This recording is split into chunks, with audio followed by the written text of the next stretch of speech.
গতকাল রাতে শেখ হাসিনা দিল্লিতে বাংলাদেশ সেনাবাহিনীর প্রধানকে ফোন করে খোলাখুলি লাথি মেরে বলেছে, তুমি বেঈমান, তুমি আমাকে বিশ্বাসঘাতকতা করেছ এবং তোমাকে আমি শেষ করে দেব। তিনি এতটাই রেগেছিলেন যে তার কণ্ঠস্বর কাঁপছিল এবং তিনি কাঁদছিলেন। আজ সকালে অন্তর্বর্তী সরকার প্রধান ড মোহাম্মদ ইউনুস চুপ্পু এবং ওয়াকার নামের দুই ছাত্রনেতার হাতে লিখিত পদত্যাগপত্র জমা দিয়ে বলেছে, আমি আর পারছি না, আমি চলে যাচ্ছি। তারা তাকে ভয় দেখিয়ে পদত্যাগ করাতে বাধ্য করেছে এবং তিনি কাঁদতে কাঁদতে অফিস ছেড়ে চলে গেছেন। গতকাল মধ্যরাতে জামাতে ইসলামীর আমির গোপনে পাকিস্তান পালিয়ে গেছে, কারণ বিএনপি এবং আওয়ামী লীগ মিলে তাকে মেরে ফেলার পরিকল্পনা করেছিল। তিনি পাকিস্তান থেকে ফোন করে তার দলের লোকদের বলেছে, আমি আর ফিরব না, বাংলাদেশ এখন আওয়ামী লীগ এবং বিএনপির হাতে, তোমরা সাবধান থেকো। গতকাল রাতে ঢাকার মোহাম্মদপুরে আওয়ামী লীগ এবং বিএনপির যৌথ বাহিনী জামাতের একটি গোপন অস্ত্রাগারে হামলা করে ২০০ রাইফেল, ৫০০ গোলাবারুদ এবং ৫০টা গ্রেনেড উদ্ধার করেছে। জামাত এই অস্ত্র দিয়ে দেশে গৃহযুদ্ধ শুরু করার পরিকল্পনা করছিল এবং তারা এখন পালিয়ে বেড়াচ্ছে। আজ ভোরে সিলেটে জুলাই আন্দোলনের প্রধান সমন্বয়ক নাহিদ ইসলাম রাস্তায় মৃত অবস্থায় পাওয়া গেছে। তার শরীরে ছুরির ২০টা আঘাত ছিল। তার পকেটে একটা চিঠি পাওয়া গেছে যেখানে লেখা ছিল, এটা প্রথম, শেখ হাসিনার ইনসাফ, বাকি ৮০০ এভাবে মরবে। পুলিশ তদন্ত শুরু করেছে, কিন্তু কেউ এই হত্যা স্বীকার করছে না। গতকাল সন্ধ্যায় আওয়ামী লীগের সাবেক মন্ত্রী ওবায়দুল কাদের জেল থেকে বেরিয়ে এসে সাংবাদিকদের বলেছে, শেখ হাসিনা দেশের সবচেয়ে বড় নেতা এবং তিনি আবার ফিরবেন। তিনি আরও বলেছে, বিএনপি এখন বুঝেছে আওয়ামী লীগ ছাড়া দেশ চলে না এবং তারা আমাদের সাথে কাজ করতে চায়। তার এই বক্তব্য শুনে হাজার হাজার আওয়ামী লীগ কর্মী রাস্তায় নেমে আনন্দ মিছিল করেছে। আজ রাতে ভারতের প্রধানমন্ত্রী নরেন্দ্র মোদী শেখ হাসিনাকে ফোন করে বলেছে, আপনি চিন্তা করবেন না, আগামী মাসেই আপনি ঢাকায় ফিরবেন এবং আমরা সব ব্যবস্থা করে দিচ্ছি। তিনি আরও বলেছে, বাংলাদেশ সেনাবাহিনী এবং বিএনপি দুইজনেই আমাদের সাথে একমত হয়েছে। শেখ হাসিনা এই আশ্বাস পেয়ে খুশি হয়েছেন এবং তার দল প্রস্তুতি নিতে শুরু করেছে। গতকাল মধ্যরাতে চট্টগ্রামে বিএনপি কর্মীরা জামাতের কেন্দ্রীয় অফিসে আগুন দিয়ে পুড়িয়ে দিয়েছে এবং দেয়ালে লাল রঙে লিখেছে, জামাত বাংলাদেশ ছাড়ো নইলে মরবে। পুলিশ এসে আগুন নেভালেও কাউকে গ্রেফতার করেনি, কারণ তারা বলছে জামাত দেশের শত্রু, তাই তাদের অফিস পোড়ানো অপরাধ নয়।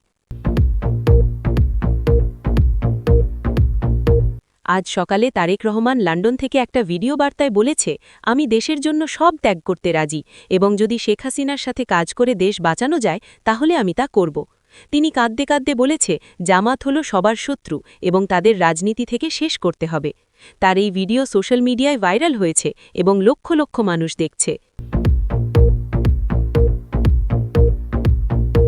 গতকাল রাতে ঢাকা বিশ্ববিদ্যালয় ছাত্রলীগ এবং ছাত্রদল একসাথে মিলে জয় বাংলা স্লোগান দিয়ে মিছিল করেছে এবং তারা বলেছে, আমরা এখন এক, আমরা জামাতকে মারব।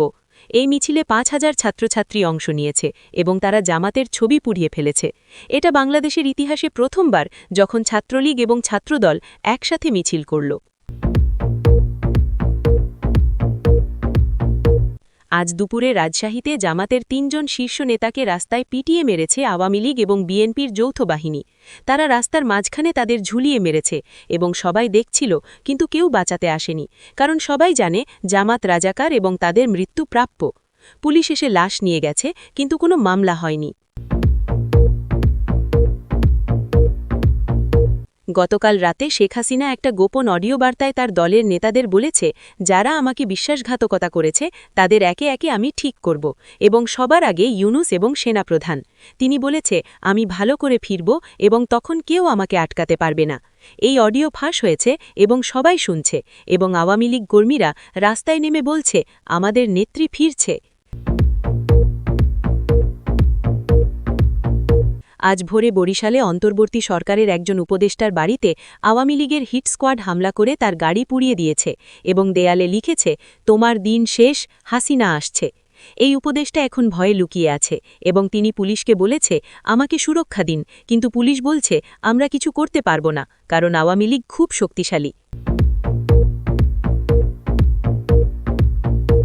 গতকাল মধ্যরাতে খুলনায় বিএনপির চেয়ারম্যান অফিসে বসে আওয়ামী লীগের সাথে ফোনে কথা বলছিল এবং একজন কর্মী লুকিয়ে রেকর্ড করেছে।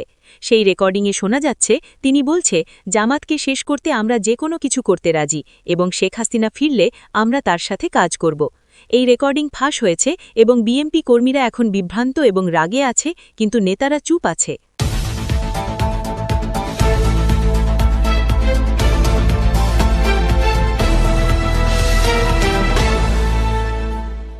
দর্শক, শুনছিলেন সংবাদ শিরোনাম, এখন বিস্তারিত। গতকাল রাত 11টার দিকে একটি নাটকীয় এবং আবেগঘন ঘটনা ঘটেছে যা বাংলাদেশের রাজনীতিতে বড় ধরনের ঝড় তুলতে পারে। ভারতের রাজধানী দিল্লিতে অবস্থানরত প্রাক্তন প্রধানমন্ত্রী শেখ হাসিনা তার নিরাপদ আবাসস্থল থেকে বাংলাদেশ সেনাবাহিনীর প্রধানকে সরাসরি ফোন করেছেন এবং তাকে এমনভাবে ভর্ৎসনা করেছেন যা শুনলে যে কারো মনে হবে এটা একটা সাধারণ কথাবার্তা নয়, বরং এটা একটা চূড়ান্ত ক্রোধের বহিঃপ্রকাশ। ফোন কলটি প্রায় ২৫ মিনিট স্থায়ী হয়েছিল এবং পুরো সময় জুড়ে শেখ হাসিনা অত্যন্ত উচ্চ স্বরে এবং আবেগতাড়িত হয়ে কথা বলেছেন। সূত্র জানাচ্ছে যে ফোনের শুরুতেই তিনি সেনাপ্রধানকে সরাসরি বলেছেন, তুমি আমার সাথে বিশ্বাসঘাতকতা করেছ, আমি তোমাকে এত বড় পদে বসিয়েছিলাম এবং তুমি আমার বিরুদ্ধে ষড়যন্ত্র করেছ। তিনি আরও বলেছেন যে জুলাই-আগস্টে যখন আন্দোলন হচ্ছিল তখন সেনাবাহিনী তার সরকারকে রক্ষা করার জন্য কিছুই করেনি, বরং তারা নীরব দর্শকের মতো দেখছিল এবং শেষ পর্যন্ত তাকে দেশ ছাড়তে বাধ্য করেছে। ফোনের মাঝখানে শেখ হাসিনা এতটাই আবেগপ্রবণ হয়ে পড়েছিলেন যে তার কণ্ঠস্বর কাঁপছিল এবং তিনি কান্নায় ভেঙে পড়েছিলেন। তিনি বলেছেন, আমি তোমাকে কখনো ক্ষমা করব না এবং তুমি যা করেছ তার জন্য তুমি শাস্তি পাবে। তিনি হুমকি দিয়ে বলেছেন, আমি যখন ফিরব তখন তোমার কি হবে তা তুমি দেখবে। সেনাপ্রধান পুরো সময় চুপচাপ শুনছিলেন এবং তিনি কয়েকবার ব্যাখ্যা দেওয়ার চেষ্টা করেছেন, কিন্তু শেখ হাসিনা তাকে কথা বলতে দেননি। তিনি বলেছেন, তুমি আমার কথা শোনো, আমি তোমার ব্যাখ্যা শুনতে চাই না। ফোনের শেষে শেখ হাসিনা বলেছেন, তুমি মনে রেখো আমি শেখ মুজিবের মেয়ে এবং আমি হার মানি না, আমি আবার ফিরব এবং তখন তুমি বুঝবে। এই ফোন কলের খবর ফাঁস হবার পর আওয়ামী লীগের নেতাকর্মীরা উত্তেজিত হয়ে গেছে এবং তারা রাস্তায় নেমে বলছে, আমাদের নেত্রী ঠিকই বলেছেন, সেনাবাহিনী বিশ্বাসঘাতকতা করেছে। অন্যদিকে সেনাবাহিনী কোনো মন্তব্য করতে অস্বীকার করেছে এবং তারা বলেছে এটা একটা গোপনীয় বিষয় এবং আমরা এ নিয়ে কিছু বলবো না। রাজনৈতিক বিশ্লেষকরা বলছেন, এই ফোন কল প্রমাণ করে যে শেখ হাসিনা এখনও রাজনীতিতে সক্রিয় এবং তিনি ফিরে আসার জন্য পরিকল্পনা করছেন। আজ সকাল ৯টায় বাংলাদেশের রাজনীতিতে একটি অভূতপূর্ব এবং চমকপ্রদ ঘটনা ঘটেছে যা কেউ কল্পনাও করতে পারেনি। অন্তর্বর্তী সরকারের প্রধান উপদেষ্টা নোবেল বিজয়ী ড মোহাম্মদ ইউনুস তার কার্যালয়ে বসে চুপ্পু এবং ওয়াকার নামের দুইজন জুলাই আন্দোলনের ছাত্র সমন্বয়কের কাছে একটি হাতে লেখা পদত্যাগপত্র জমা দিয়েছেন এবং তাদের বলেছেন, আমি আর পারছি না, আমি চলে যেতে চাই। এই ঘটনা এতটাই আকস্মিক ছিল যে তার নিজের উপদেষ্টারাও জানতেন না যে তিনি পদত্যাগ করতে যাচ্ছেন। সূত্র জানাচ্ছে যে গত কয়েক সপ্তাহ ধরে ড ইউনুসের উপর প্রচণ্ড চাপ ছিল বিভিন্ন দিক থেকে। আওয়ামী লীগ তার বিরুদ্ধে নানা ধরনের অভিযোগ করছে, বিএনপি তাকে বিশ্বাস করছে না এবং ছাত্ররা তার প্রতিটি সিদ্ধান্ত নিয়ে প্রশ্ন তুলছে। গতকাল রাতে চুপ্পু এবং ওয়াকার তার অফিসে গিয়ে তাকে বলেছে যে তিনি দেশ চালাতে ব্যর্থ হয়েছেন এবং তাকে পদত্যাগ করা উচিত। তারা তাকে এমনভাবে চাপ দিয়েছে যে তিনি আর সহ্য করতে পারেননি। আজ সকালে যখন তিনি পদত্যাগপত্র দিচ্ছিলেন তখন তিনি কাঁদছিলেন এবং বলছিলেন, আমি সারা জীবন দেশের জন্য কাজ করেছি, কিন্তু আজ আমাকে এভাবে যেতে হচ্ছে। তিনি আরও বলেছেন, আমি বুড়ো হয়ে গেছি, আমি আর রাজনীতির খেলা বুঝি না। পদত্যাগপত্র দেওয়ার পর তিনি তার অফিস থেকে বের হয়ে গেছেন এবং তার গাড়িতে উঠেছেন। তার সাথে থাকা কর্মীরা বলছে তিনি পুরো পথ কেঁদেছেন এবং কিছু বলছিলেন না। তিনি সরাসরি তার বাসায় গেছেন এবং সেখানে তিনি এখনও আছেন। তার পরিবার বলছে তিনি কারো সাথে কথা বলছেন না এবং তিনি খুবই মানসিকভাবে বিধ্বস্ত। এদিকে চুপ্পু এবং ওয়াকার সাংবাদিকদের বলেছে যে ড ইউনুস নিজে থেকেই পদত্যাগ করেছেন এবং তারা তাকে কোনো চাপ দেয়নি। কিন্তু যারা সেখানে উপস্থিত ছিল তারা বলছে সম্পূর্ণ বিপরীত কথা।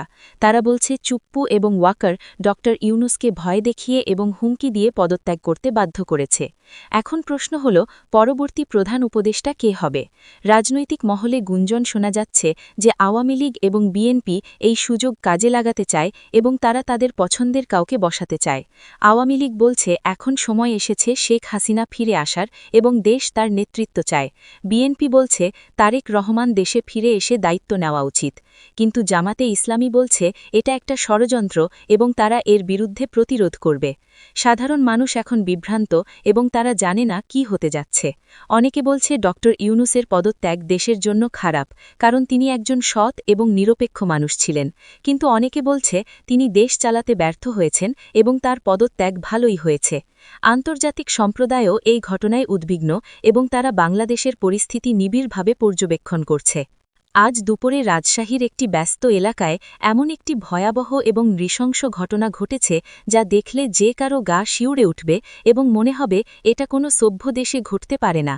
জামাতে ইসলামীর ৩ জন শীর্ষস্থানীয় নেতাকে প্রকাশ্য রাস্তায় পিটিয়ে মেরে ফেলেছে আওয়ামী লীগ এবং বিএনপির একটি যৌথ বাহিনী এবং সবচেয়ে ভয়াবহ বিষয় হল এই পুরো ঘটনা শত শত মানুষ দেখেছে কিন্তু কেউ বাঁচাতে আসেনি বরং অনেকে তালি বাজিয়ে উৎসাহ দিয়েছে ঘটনাটি ঘটেছে রাজশাহীর সাহেব বাজার এলাকায় দুপুর ১টার দিকে যখন রাস্তায় প্রচুর মানুষের ভিড় ছিল এই জামাতের ৩ নেতা একটা মোটরসাইকেলে করে যাচ্ছিল তখন হঠাৎ করে দুটো মাইক্রোবাস তাদের সামনে এসে থামে এবং সেখান থেকে প্রায় ৩০-৪০ জন লোক নেমে আসে যাদের হাতে ছিল লাঠি রড এবং চাপাতি তারা দ্রুত জামাত নেতাদের ঘিরে ফেলে এবং তাদের মোটরসাইকেল থেকে নামিয়ে মারতে শুরু করে প্রথমে তারা লাঠি এবং রড দিয়ে মারছিল কিন্তু পরে চাপাতি বের করে কুপিয়ে মারতে শুরু করে জামাত নেতারা চিৎকার করে সাহায্য চাইছিল কিন্তু কেউ তাদের বাঁচাতে আসেনি পুরো ঘটনা প্রায় ১৫ মিনিট ধরে চলে এবং এই ১৫ মিনিটে ৩ জনকে এমনভাবে মারা হয় যে তারা সাথে সাথে মারা যায়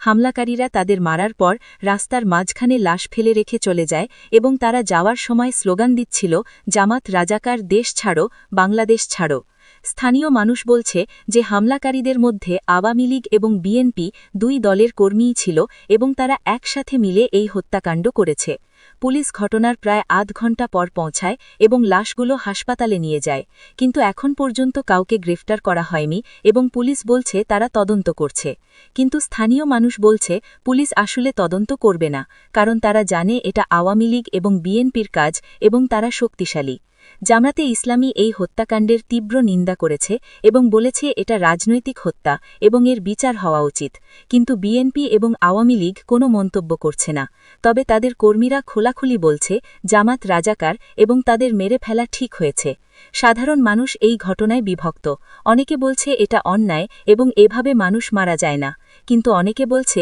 জামাত দেশের শত্রু এবং তাদের এই পরিণতি হওয়া উচিত ছিল রাজনৈতিক বিশ্লেষকরা বলছেন এই ঘটনা প্রমাণ করে যে বাংলাদেশে আইনের শাসন নেই এবং রাজনৈতিক দলগুলো যা খুশি তা করতে পারছে তারা আরও বলছেন যদি এভাবে চলতে থাকে তাহলে দেশে গৃহযুদ্ধ শুরু হতে পারে